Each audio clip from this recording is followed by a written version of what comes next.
La ética es una disciplina práctica. Su objeto es tomar decisiones que puedan considerarse moralmente correctas. Los seres humanos hemos de estar continuamente tomando decisiones para vivir o sobrevivir. Y es imprescindible proyectar para decidir. Se proyectan siempre los actos futuros, y solo de los actos futuros somos moralmente responsables, lo cual significa que la ética trata siempre no del presente, sino del futuro, no de lo que es, sino de lo que aún no es, pero debe ser.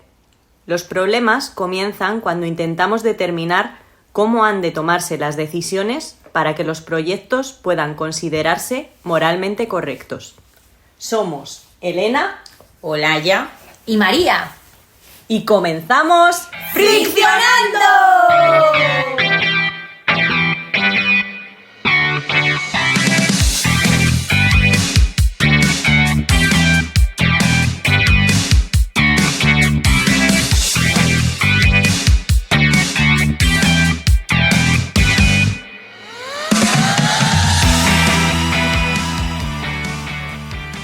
Este párrafo de introducción es del libro Bioética Mínima, de Diego Gracia. Es un médico, historiador de la medicina, bioeticista y filósofo. Y hoy, para hablar de este tema tan complejo, contamos con el doctor Aguirre, Pablo, para las personas más cercanas, que nos va a ayudar a inmiscuirnos en esta especialidad, porque no está tanto en el día a día de los profesionales, aunque a la vez sí. Solo añadir que el doctor Aguirre es mi pareja. marido. Así es. Marido, joder, es que lo de marido no me gusta nada. Y que no somos expertas en este tema y que entonces vamos a intentar dar unas nociones pues muy básicas y vamos a hacer un formato un poco más distendido y en modo debate. Bueno, pues muchísimas gracias a las tres. Efectivamente, aclarar el conflicto de intereses con Olaya, también decir que con Elena, con María me une una amistad y un respeto por lo que hacen y por este podcast. Así que muchas gracias por invitarme. Respeto y envidia, has dicho. También un poquito. Ay, ya estoy mezclando encuadres. Bueno, pues ¿qué es la bioética, Pablo? A ver, cuéntanos. Así de primeras. Así de primeras. ¿Cómo? Si quieres te mezclo varios términos. Yo tenía curiosidad. Diferencia entre ética, moral, filosofía. Ahí, dale. Bueno, podemos pensar un poco entre todos, ¿no? Pero creo como que la ética es la filosofía aplicada a la toma de decisiones en situaciones de incertidumbre, que en realidad son todas las de la vida y más pues en lo profesional y en una consulta de salud mental.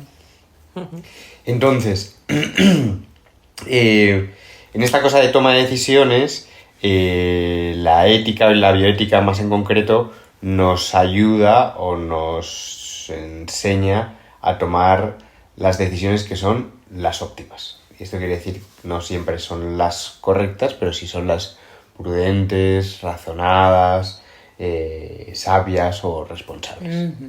Claro, pensaba que para eso, ¿no? Para tomar decisiones necesita tiempo. Estaba pensando, bueno, porque justo ahora también en la institución se habla mucho de la presión asistencial, de la necesidad de coordinaciones, ¿no? Que el riesgo que hay de tomar decisiones que no son éticas dentro de la salud mental porque no hay tiempo para poder pensarlas.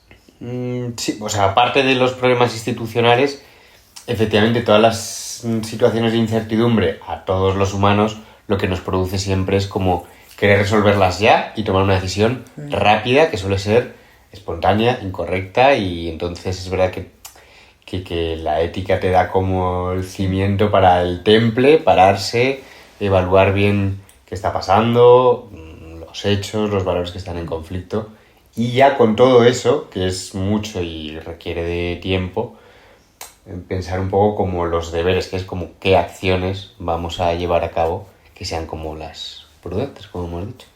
A mí ahí me surgía una duda también, que no sé si tiene que ver o no, pero si como nosotros estamos en esto de lo grupal, si en estas decisiones es necesario que sean como conjuntas por varias personas o no tiene por qué, o sea, puede ser una sola persona decidiendo. ¿Una persona como consigo mismo o con el otro? Sí, claro, como una persona tomando esa decisión bioética, por así decirlo.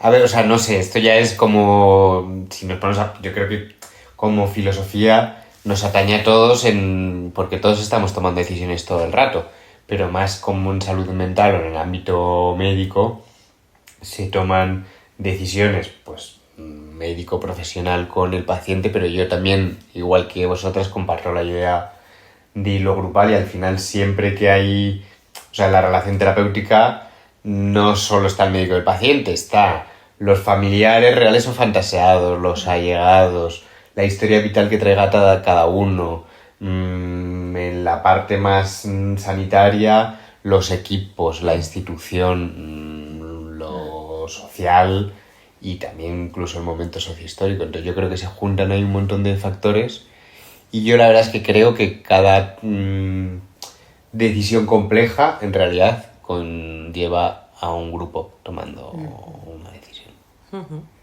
De hecho, en los hospitales hay comités, ¿no? Para tomar este tipo de... ¿Cómo se llaman? Comités de ética asistencial. Eso, de ética asistencial.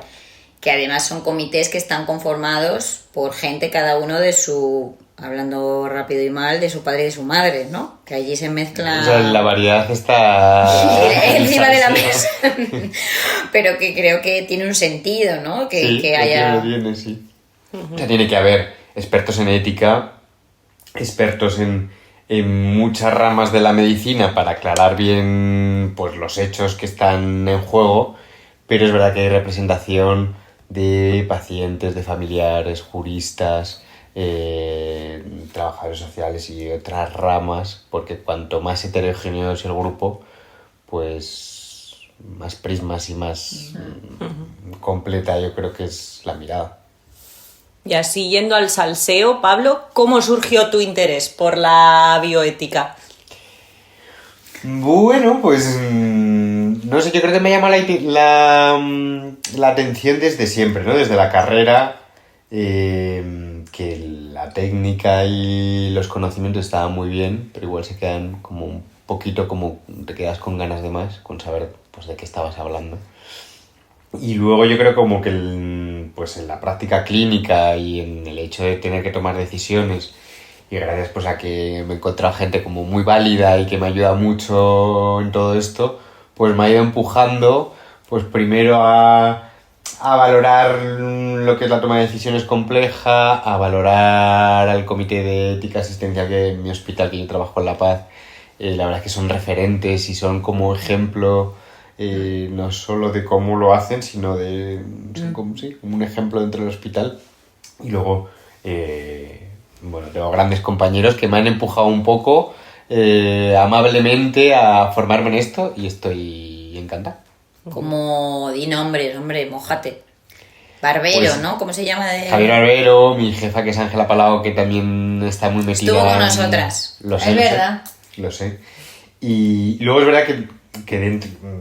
Ángela no pertenece al comité, pero Javier sí, y mucha de la gente que trabaja en el comité de ética de todas las especialidades, pues al final acabas trabajando con ellos y son de verdad que un encanto.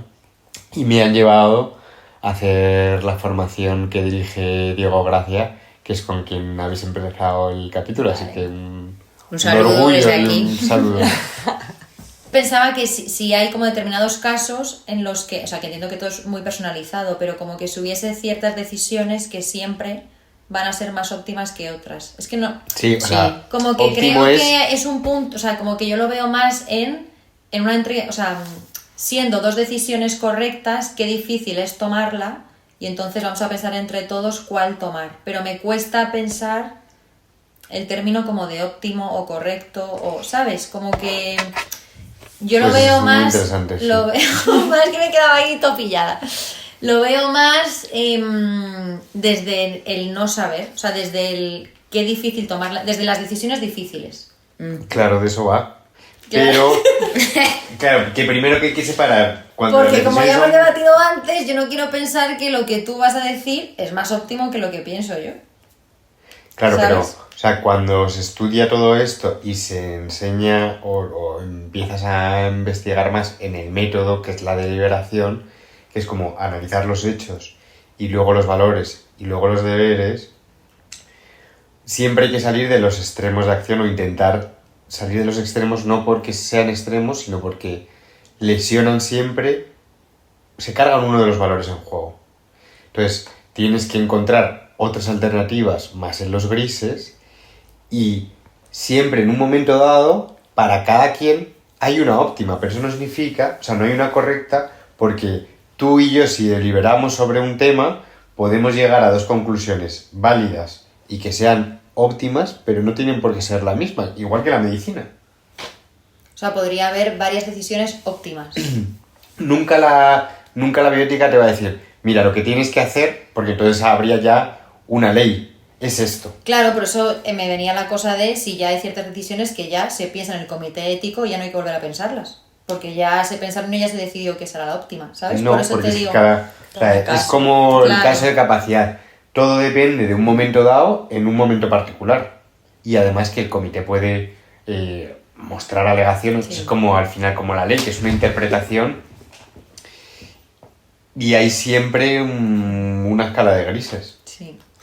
Sí, pero pensaba como ya no hace falta irnos a comités, en el día a día con pacientes y familias hay, a ver, no me gusta lo de pautas, ¿no? Pero hay indicaciones que igual tienen sentido para una familia, ¿no?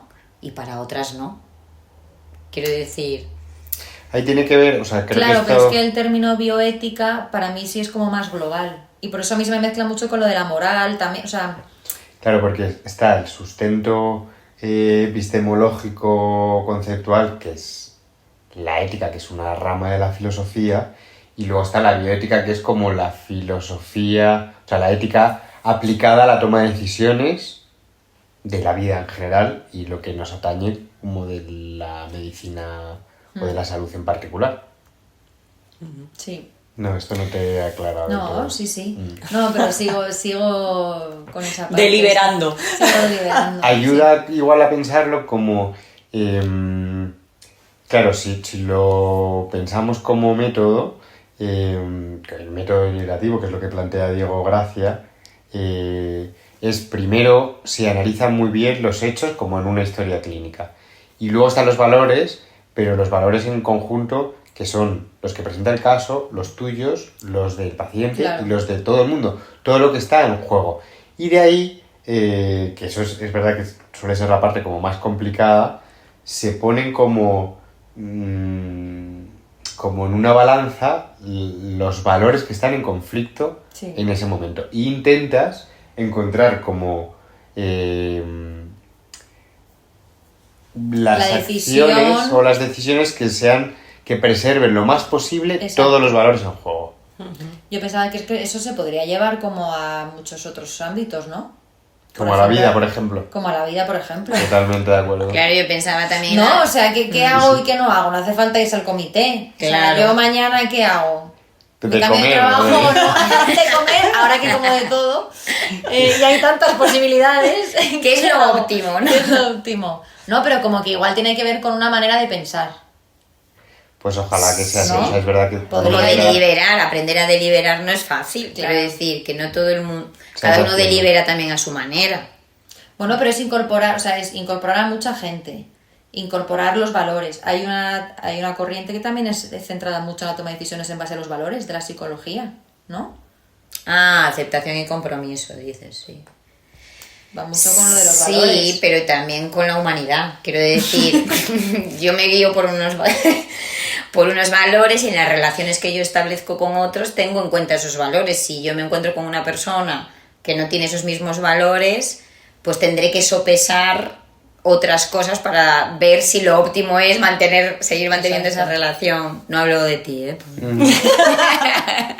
No, Yo, por aterrizarlo, pensaba en cómo eso afectaba, por ejemplo, a la salud mental, ¿no? Esto de... ¿A cuál? ¿A la nuestra o a...?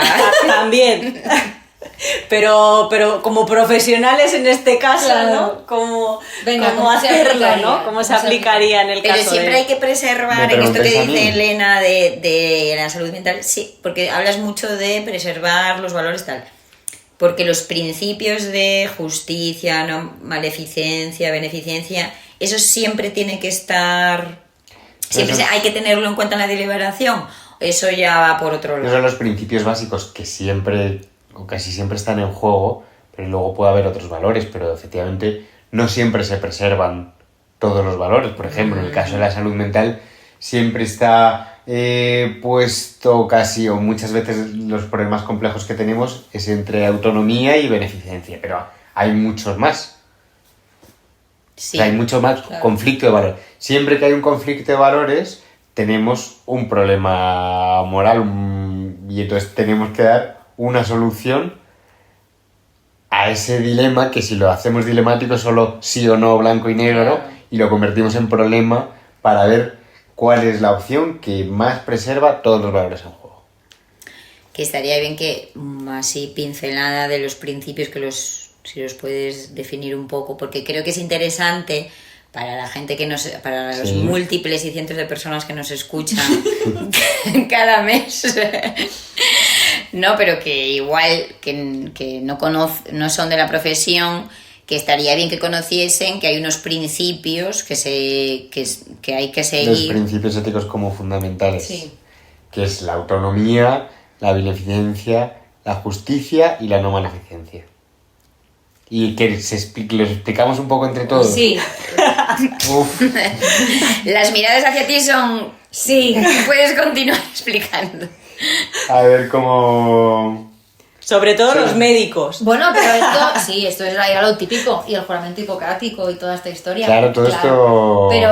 Pero bueno, que es muy interesante porque esto quizás como lo general, pero que yo entiendo que estos son los valores como comunes desde la parte a lo mejor más médica, pero que yo te he entendido que también se tendrán en cuenta los valores de la persona, tipo religión, Sí, sí, tipo... pero un poco por clarificar qué son estos principios, Sí, porque sí, no sí. todo el mundo... Desde la parte más médica, ¿cuáles serían? ¿No? Pero yo creo que no son principios médicos, o sea, son principios universales. Claro, es verdad que la biótica es una rama bastante moderna y surge como en los 70 a raíz pues de grandes tropelías que ha hecho la medicina pues en la Segunda Guerra Mundial con los nazis. De ahí empieza un poco a uno a darse cuenta que no puede la medicina hacer lo que quiera ni la investigación tampoco. Entonces, la autonomía es como la capacidad que tenemos todos de tomar decisiones autónomas que tienen que ser pues libres, informadas, auténticas, y tenemos que ser capaces de tomar decisiones y entonces somos autónomos. No siempre se cumple, pero ese principio es como muy básico. La beneficencia es primar el hacer el bien. La no maleficencia es no dañar, pero que no es algo médico Sí, que sí. vale para todo. Y Sí. la justicia es como un criterio más social de que los recursos son limitados y entonces hay que repartirlos de manera equitativa y justa.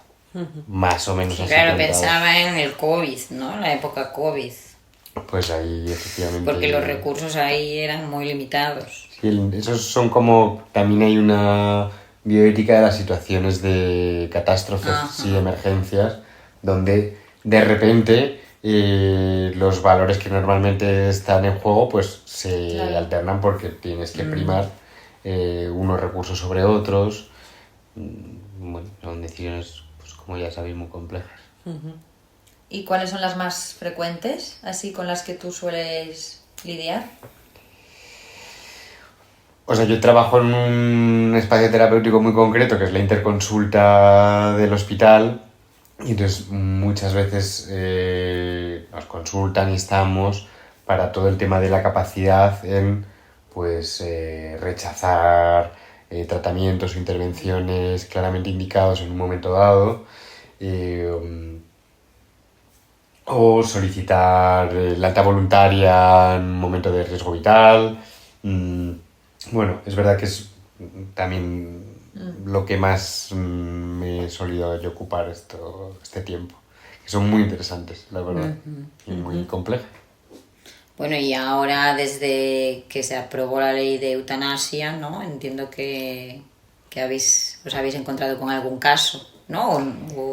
En particular la interconsulta no es el campo de trabajo, pero bueno, es verdad que esto está un poco en boca de todos porque es, bueno, una nueva ley que nos va La bioética va a tener trabajo a ahí. salpicar a todos. Sí. Y es verdad que es bueno pensarlo y que, bueno, forma parte de los problemas de los confines de la vida, ¿no? De qué es esto de, bueno, cómo toleramos la muerte, cómo afrontamos la vejez, qué es esto del sufrimiento, cómo acompañamos o aliviamos el sufrimiento y qué opciones hay. Claro, y dentro de salud mental, porque claro, en otro tipo de enfermedades, pero eso igual se ve más claro, ¿no? Pero que dentro de la salud mental es mucho más complejo, subjetivo, en cuanto, por ejemplo, a lo del sufrimiento, ¿no? Porque no hay algo tan explícito como en otras enfermedades, sino que es algo, no sé si más subjetivo y es más difícil de valorar, y que entiendo que ahí la ética pues se pone en juego de otra forma, más compleja.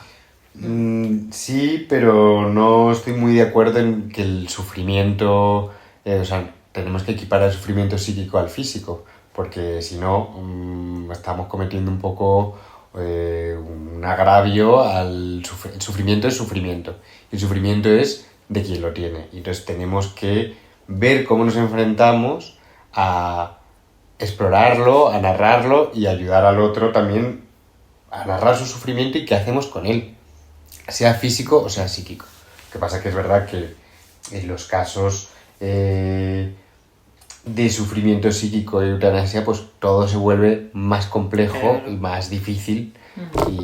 Sí, porque ya sin llegar al extremo de la eutanasia, que en el día a día, pues la gente con problemas de salud mental se siente muy estigmatizada porque pues no tienen una pierna rota, ¿no? No se ve desde fuera que está dañado o porque sufren, ¿no? O si hay sufrimientos. Y entonces ahí ya me parece complejo ver, ya simplemente dentro de una persona que pueda tener una depresión, ya es difícil ver si hay sufrimiento, ¿no? Porque es algo tan subjetivo que si además un otro desde fuera tiene que valorarlo, me parece muy complejo. Sí, yo diría que no tiene que verse ni valorarse, tenemos que escucharlo y tenemos que poder narrarlo. Y es verdad que eso es, bueno, el ejercicio que yo creo que igual hemos estado un poco apartados, o la medicina no se ha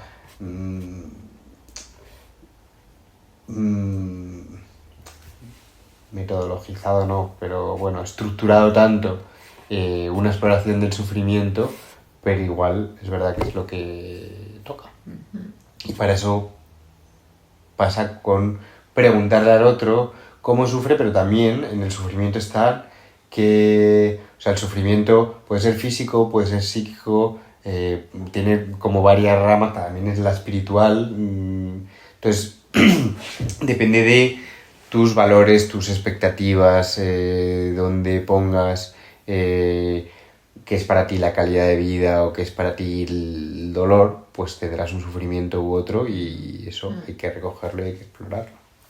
Yo pensaba que, o sea, la parte como de final de vida da mucho juego para la bioética, ¿no? Porque yo pensaba eso, ahora ponéis el ejemplo de la eutanasia, pero yo cuando lo pensaba también en la parte como de paliativos. Ahora estaba pensando, ¿habrá en los comités de tumores? Yo tengo amigas que trabajan, por ejemplo, en rayos y tienen todos los martes comité de tumores, igual mezclo temas, pero entiendo que ahí es un poco lo mismo, juntarse para pensar cuál es la mejor decisión, en base a qué, en base a criterios médicos, en base a criterios del paciente y tal.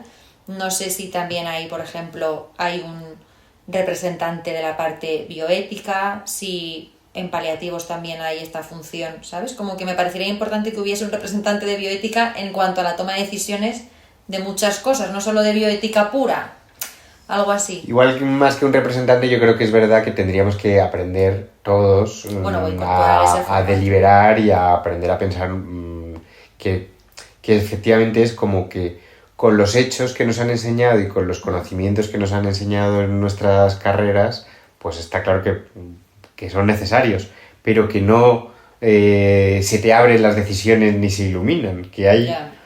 otra capa que nos hemos formado menos y que está como menos presente quizás también en la sociedad, que son los valores que están puestos en juego en cada esa decisión. Has dicho, por ejemplo, has nombrado en el comité de tumores, bueno, también los valores del paciente, los valores del otro, Sí. pues efectivamente, claro que son importantes. Entonces, más que un representante, yo creo que todos deberíamos de prestar un poco más atención a esto de... Bueno, lo que hablábamos antes, incorporar esta manera de pensar o de abordar las situaciones, ¿no? No solo en la parte ética pura, sino en lo demás.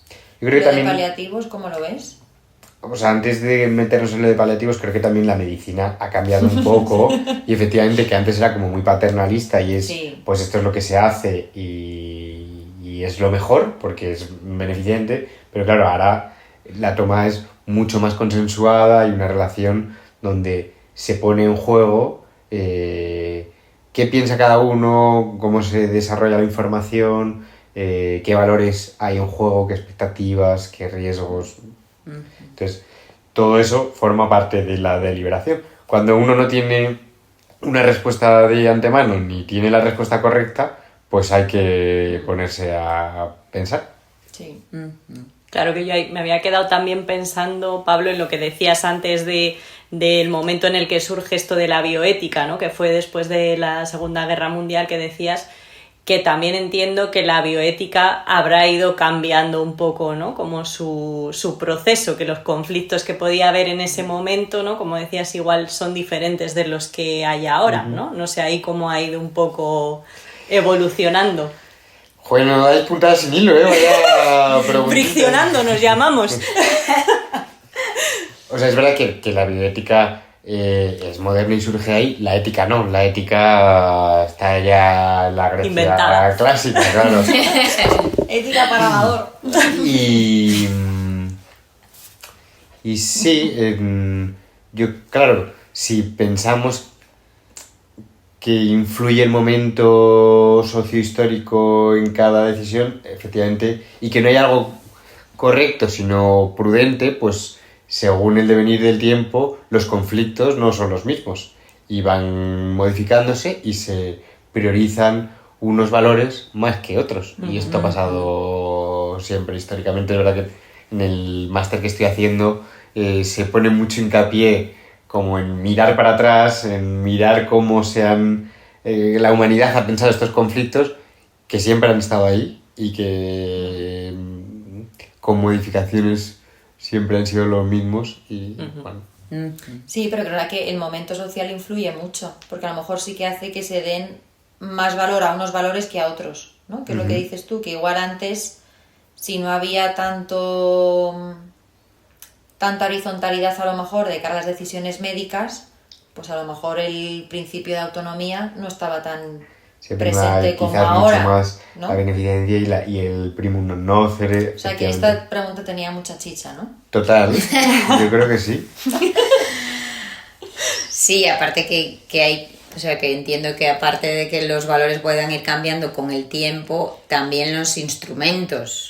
No es que los valores cambien, o sea, los valores son los valores, pero nosotros, claro, lo que ¿Cuáles son los Los valores? valores que más se valoran es lo que es, cambia. en un conflicto de valores se puede priorizar más unos que otros en un momento dado. Claro, pero pueden aparecer valores que no estaban tan presentes, que es lo Sí. que decía María, o Total. incluso yo pensaba en valores nuevos, porque con todo lo de la inteligencia artificial, jolín, pues hace poco, ¿no? Pues salió que hay gente que habla con ChatGPT y luego como su terapeuta y luego eso tiene consecuencias, que quiero decir que ahí aparecen valores nuevos, no sé cuál es el valor que es de creer, Lo que me dice ChatGPT se puede incorporar como valor porque yo le doy mucha importancia. Más que Claro. lo que dice el médico, por ejemplo.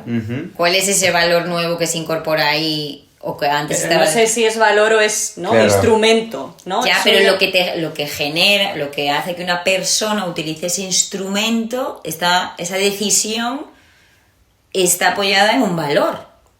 No, pero que efectivamente, por ejemplo, en muchas de las decisiones que estamos tomando ahora sobre la vida, sobre la reproducción, sobre la muerte, son modernas y han tenido que ver como con una secularización de esos valores que al principio estaban puestos pues, en la religión o en lo natural, y entonces cuando se autonomizan y de repente ya puedes decir más sobre tu propia vida, se complejiza todo, pero aparecen unos nuevos conflictos de valores, porque antes estaba puesto en lo que tenía que ser o en lo que era. Claro, pero entonces aparecen nuevas formas de esos valores que Eso yo es.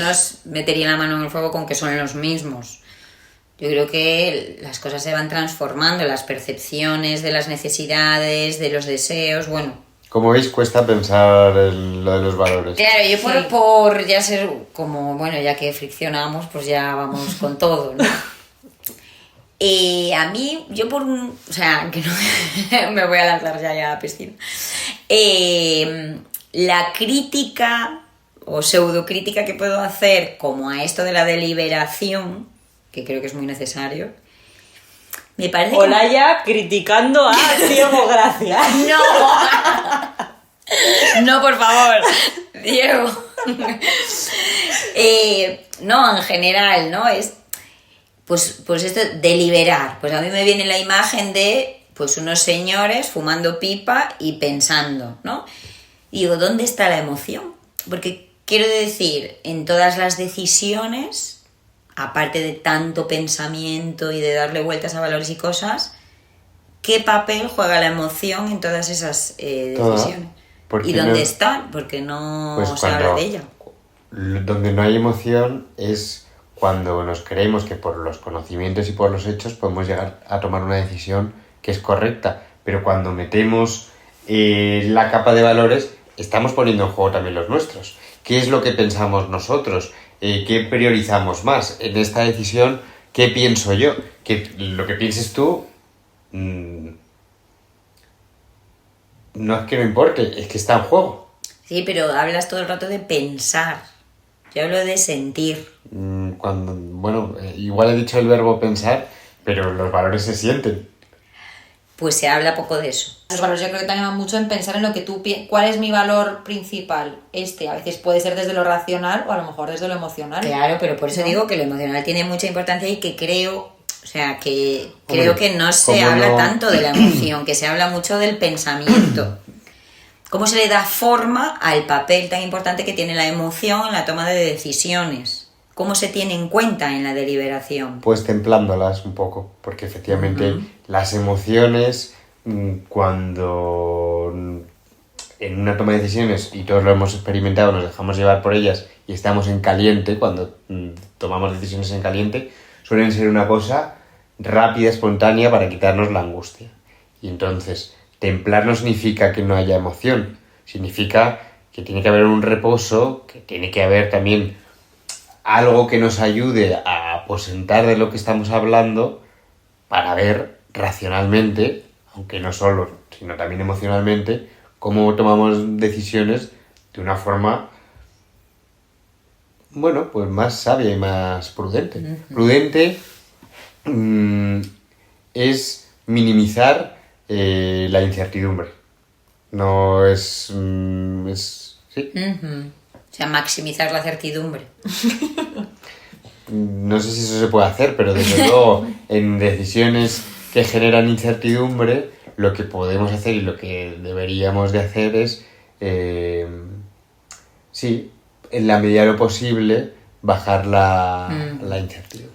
Yo sí que es que lo que entendía es que quizá donde está la emoción es más en la parte como de la decisión, que por eso precisamente como es una decisión tan involucrada de emoción, por eso merece la pena parar, pensar e incorporar la reflexión desde los valores. O sea, como que la emoción no está tanto desde justamente esto, sino que está más en lo otro, o sea, como en la propia decisión. Porque en el ejemplo, por ejemplo, de la alta voluntaria, ¿no? O sea, el que está aportando la emoción es el que se quiere ir porque está muy angustiado probablemente, o porque tiene, ¿no? Entonces, lo que hay que hacer es como salirse de la emoción para poder pensar y desde ahí ver qué hacer. O sea, como que creo que la emoción se aporta quizá desde otro lado. ¿Sabes? Pero se aporta. Claro, que pero es muy tiene, importante. claro, pero de hecho yo creo que es precisamente por eso hay que pararse a pensar, porque es una cuestión que está muy implicada de muchas emociones. Tomar decisiones nos angustia, porque pensamos y nos hemos educado en un mundo que cree que podemos tomar decisiones sin incertidumbre y que hay una cosa como correcta. Pero es verdad que la filosofía estudia todo esto y solo hay certidumbre en las matemáticas, pero en la vida no. Y cuando hay incertidumbre, hay angustia y uno quiere resolverla y tomar una decisión rápida y fácil cuando normalmente no suele ser la mejor. Y para ir un poco cerrando, quedaba un tema que a mí sí que me interesaba mucho, que era el de las voluntades anticipadas, y que además igual sí que lo habías estado pensando, Sí, o sea, yo creo que para ya hacer como un último debate sobre eso. Porque igual- eso engloba esa parte y lo de la familia, ¿no? Que también me parecía importante porque creo que quizá también es otra de las cosas que quizá puede ser más frecuente, como los dilemas que se generan entre pues las decisiones que quieren tomar los pacientes, las decisiones que quieren tomar las familias. Es otro temazo la toma de decisiones complejas en salud, que tiene que ver también con el cambio en el modelo de relación médica y que además, bueno, lo leéis en el párrafo inicial. Los seres humanos proyectamos en el futuro y tomamos decisiones no en el presente, sino sobre el futuro. Entonces es verdad que las voluntades anticipadas en salud mental y en otras ramas de la medicina tiene que ver con, bueno, traer al presente lo que puede ocurrir en el futuro para pensarlo de una manera más sosegada y más sobre todo quizás en salud mental, que suele haber crisis, que son los momentos que no son óptimos para tomar decisiones. Entonces, las voluntades anticipadas en salud mental, es que en Andalucía estaba ya en la historia clínica, es ponerse a deliberar o a pensar o a hablar con el paciente de cómo quiere, con toda la información, que sean las cosas. Pues yo prefiero TEC a que me den clozapina, no Sí. tolero la risperidona, en la medida de lo posible, pues que no se me Claro, es ate. que para mí voluntades anticipadas puede ser con respecto a muchas cosas. Con respecto a mi tratamiento en psiquiatría, Eso con es. respecto a mi muerte, con respecto a lo que quiero que se haga con mi dinero. O sea, y con respecto a muchas cosas. Mi muerte y mi dinero va incluido. Sí, pero es que eso son las voluntades anticipadas. Claro, pues eso. Eso es lo que yo te planteaba y cómo es, cómo- y cuál para es el mí papel de la el familia papel o de los ético, el allegados. papel ético, o sea, lo que me genera más duda es qué pasa que me parece que suele ser un dilema frecuente cuando hay, por ejemplo, unas voluntades de una persona, pero luego la familia, por ejemplo, dice otra cosa distinta. Y creo que eso yo lo he visto en el hospital, que ha generado conflicto, ¿no? Porque claro, ¿para qué las haces si luego a lo mejor no se respetan? Eso, pues me parece que es un conflicto de valores. El valor de la persona, el valor de la familia, el valor El de del los propio médicos. médico, claro. Y el valor individual y la autonomía individual y la autonomía también relacional, porque es verdad que no tomamos tampoco decisiones siempre como si no tuviésemos una red o una matriz relacional alrededor. Pues efectivamente todo eso influye, lo que pasa que claro...